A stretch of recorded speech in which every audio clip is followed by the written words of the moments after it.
Assalamualaikum warahmatullahi wabarakatuh. Alhamdulillahirrabbilalamin. Assalatu wassalamu ala asrofil anbiya mursalin wa ala alihi wa sahbihi rasulillahi ajmain. Pertama dan utama sekali, marilah kita ucapkan puji dan syukur atas kehadiran Allah yang telah melimpahkan rahmat dan karunia-Nya kepada kita semua sehingga kita dapat bergabung dalam Zoom meeting kita pada siang hari ini. Baiklah, kami dari kelompok 7 akan mempresentasikan hasil diskusi kami, yakni aktivitas belajar IPA menggunakan lembar kerja siswa atau LKS, media, dan alat peraga IPA SD. Yang beranggotakan yang pertama yaitu saya sendiri Vanessa Khaira Aldini dengan NIM 21126387. Yang kedua yaitu Putri Nada Salsabila Rafsanjani dengan NIM 21126519. Dan yang terakhir yaitu Radia Jumarnita dengan NIM 21126461. Pembacaan materi pertama yang akan dibacakan oleh Radia. Kepada Radia saya persilahkan.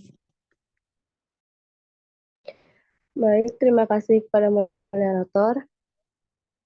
Saya akan menjelaskan materi tentang lembar kerja siswa. Yang pertama ada pengertian. LKS merupakan suatu bahan ajar berupa lembaran dan dilengkapi dengan petunjuk. Langkah untuk menyelesaikan tugas dalam lembar kegiatan. LKS lebih menekankan pada proses untuk menemukan konsep, sehingga LKS merupakan petunjuk bagi siswa untuk mencari pengetahuan atau yang ingin diketahui siswa.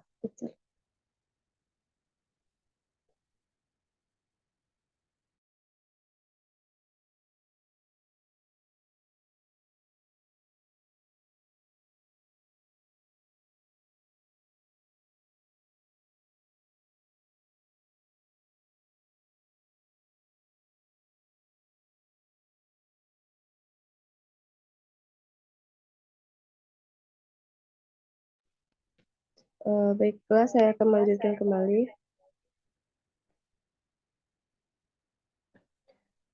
Selanjutnya, menurut Rahayu,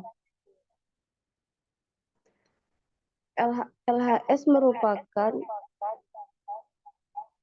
fungsi LHS dalam proses belajar mengajar ada dua, yaitu dari segi siswa sebagai sarana belajar baik di kelas, di ruangan, di ruang praktik maupun di luar kelas, sehingga siswa berpeluang besar untuk mengembangkan kemampuan, menerapkan pengetahuan, melatih keterampilan, memproses sendiri untuk mendapatkan perolehannya.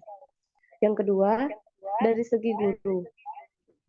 Melalui KLS, guru dapat menyelenggarakan kegiatan belajar mengajar yang sudah menerapkan metode membelajarkan siswa. Intervensi yang diberikan guru bukan dalam bentuk jawaban atas pertanyaan siswa, tetapi berupa panduan bagi siswa untuk memecahkan masalah.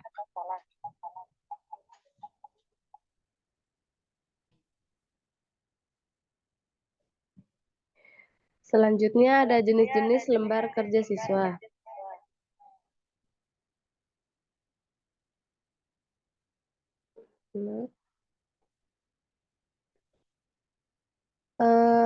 Belum lagi.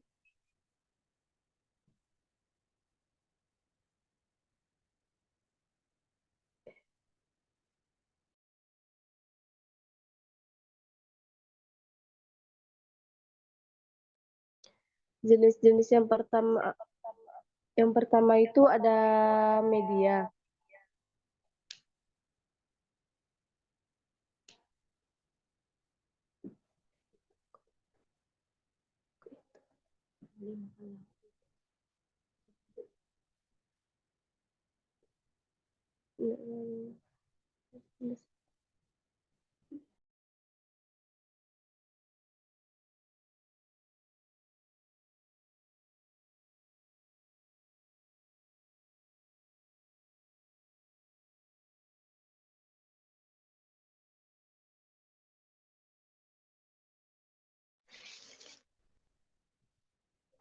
Adanya jenis-jenis lembar kerja siswa yaitu ada dua, LKS eksperimen dan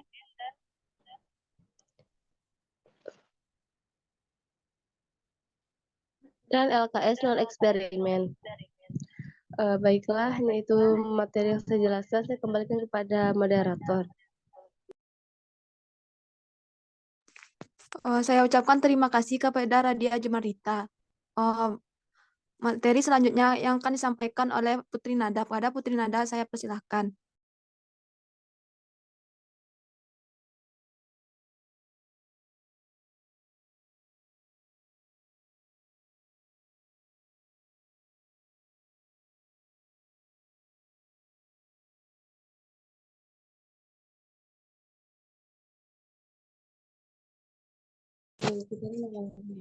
Baiklah, saya akan melanjutkan materi, yaitu langkah-langkah penyusunan LKS.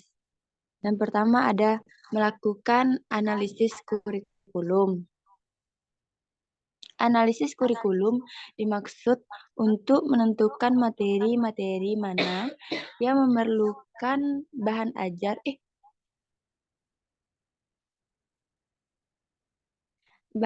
LKS. B. Menyusun peta kebutuhan LKS. Peta kebutuhan LKS sangat diperlukan guna mengetahui jumlah LKS yang harus ditulis dan sekuenis atau urutan LKS-nya juga dapat dilihat. Yang ketiga, menyusun judul-judul LKS. Judul-judul LKS ditentukan atas dasar KD-KD, materi-materi pokok atau pengalaman belajar yang dapat dalam kurikulum SD. Selanjutnya, menulis LKS. Penulisan LKS dapat dilakukan dalam langkah-langkah sebagai berikut. Yang pertama, perumusan KD yang harus dikuasai. Lalu menentukan alat penilaian. Lalu menyusun materi, struktur materi. Selanjutnya,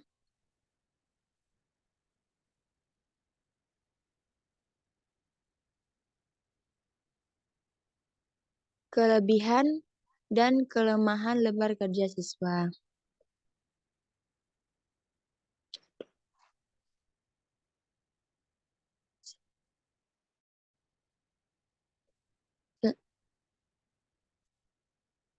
Selanjutnya,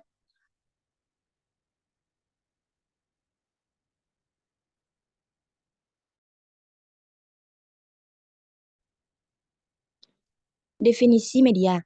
Media berasal dari bahasa Latin, yaitu yang arti secara harfiah berarti tengah, perantara atau pengantar. Secara khususnya, pengertian media dalam proses pembelajaran dapat diartikan sebagai alat-alat grafis, fotografis, atau elektronis untuk menangkap, proses, dan menyusun kembali informasi yang berupa visual maupun verbal. Selanjutnya,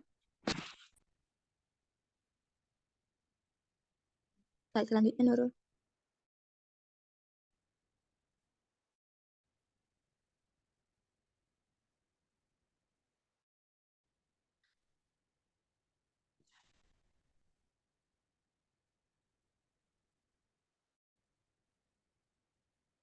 Selanjutnya ada alat peraga. Alat peraga adalah suatu alat yang dapat diserap oleh mata dan telinga dengan tujuan membantu guru agar peserta didik belajar mengajar siswa lebih efektif dan efisien. Alat peraga merupakan salah satu komponen penentu efektivitas belajar. Alat peraga mengubah materi ajar yang abstrak menjadi konkret dan realistis. Penyediaan perangkat alat peraga merupakan bagian dari pemenuhan kebutuhan siswa belajar sesuai dengan tipe siswa belajar.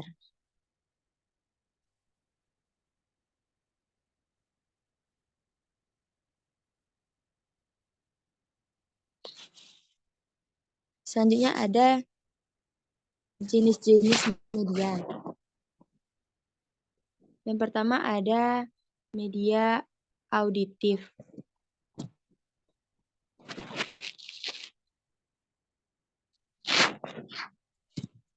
Media auditif adalah media pengajar yang hanya menggunakan kemampuan dalam bentuk suara. Media ini sering kita jumpai dalam kehidupan sehari-hari. Contohnya media auditif seperti radio, recorder, dan piring audio. Selanjutnya ada media visual. Media visual adalah media pengajar yang hanya menggunakan gambar diam seperti film strip atau film rangkai, slide, film bingkai, foto atau gambar, atau lukisan dan cetakan. Yang terakhir ada media audiovisual. Media audiovisual adalah media yang mempunyai dua unsur yaitu suara dan gambar.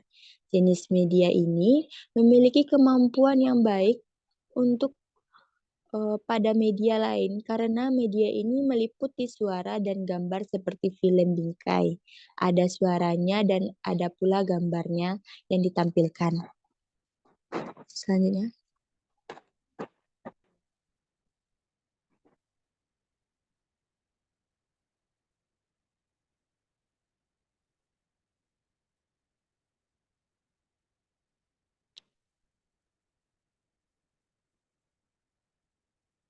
Mungkin hanya itu materi yang dapat saya sampaikan. Saya kembalikan ke moderator.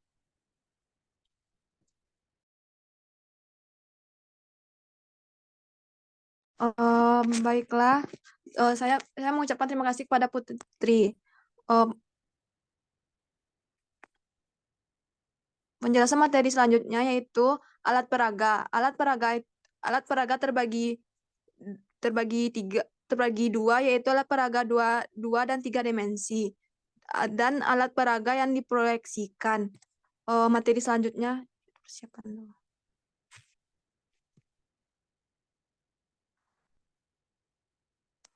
Fungsi media dan alat peraga dalam pembelajaran IPA. Materi.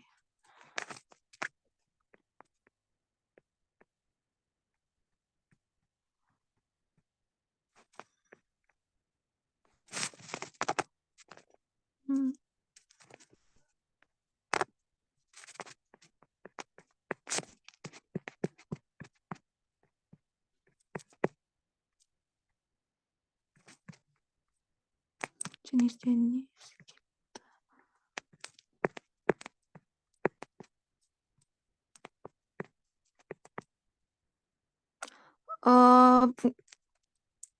Fungsi media dan alat peraga dalam pembelajaran IPA. Yang pertama yaitu media. Pembelajaran IPA di SD tidak dapat terpisahkan oleh media pembelajaran karena banyak materi pembelajaran IPA yang sudah dijelaskan dengan buku saja.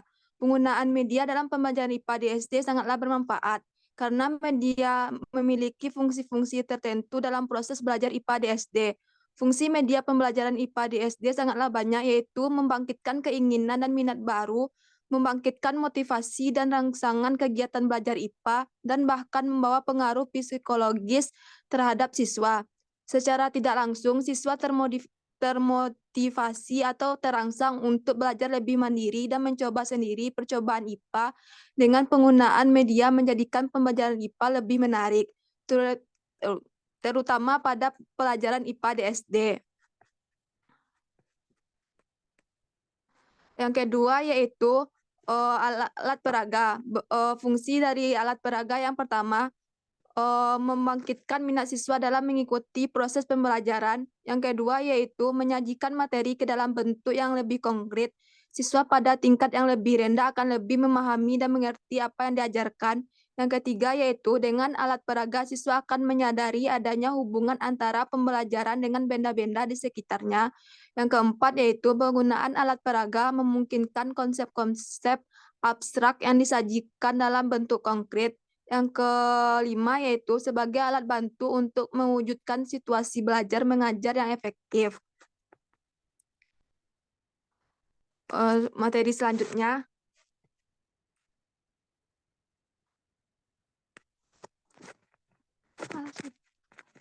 Slide selanjutnya, Nurul.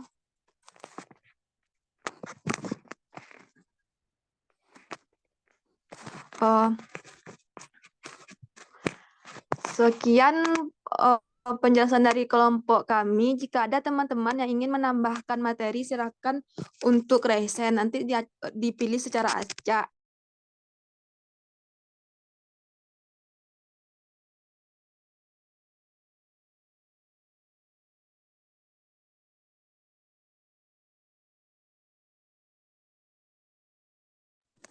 Sepertinya tidak ada yang ingin menambahkan materi. Baiklah, kita akan melanjut ke sesi selanjutnya, yakni untuk sesi pertanyaan. Jika ada teman-teman yang ingin bertanya, silakan raise hand, nanti dipilih secara acak.